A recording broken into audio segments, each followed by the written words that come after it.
दोस्तों striated muscle यानी धारीदार मांसपेशियों की विशेषता क्या है? दोस्तों हमारी बॉडी में जो भी मसल पाई जाती है ना, मांसपेशी, वो आप लोगों की 3 प्रकार की होती है। कितने प्रकार की?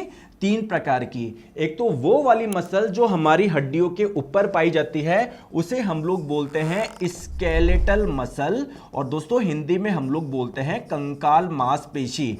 आप मुझे बताओ, क्या आपकी इच्छा के अनुसार इनमें मूवमेंट हो सकता है क्या? बिल्कुल। जैसे मैं अपने हाथ उठाऊंगा तो हाथ में जो हड्डी है उसके साथ में ये जो मसल अटैच है वो भी तो ऊपर उठ रही है, उस पर भी तो मूवमेंट हो रहा है। तो इसमें हम अपनी इच्छा के अनुसार मूवमेंट करा सकते हैं। इसीलिए ये जो स्केलेटल मसल होती है ना, इसे ये इनकी नेचर आप लोगों से पूछे जाए तो ध्यान रखना, ये वॉलेंट्री होती है, ऐच्छिक होती है। हम अपनी इच्छा के अनुसार मूवमेंट कर सकते हैं।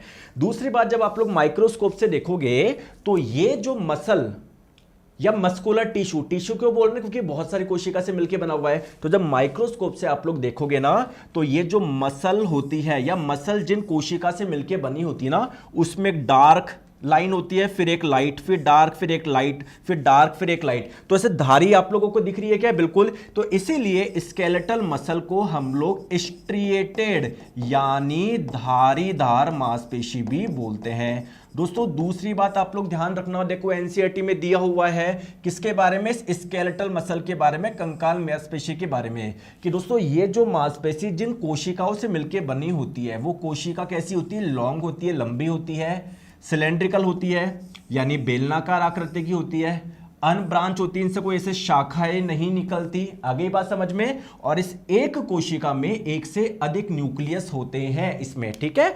आगे बात समझ में? तो ये सिलेंड्रिकल होती है, अनब्रांच होती है और मल्टी न्यूक्लिएट होती है। करेक्ट आंसर आप लोगों का ऑप्शन नंबर डी हो जाएगा।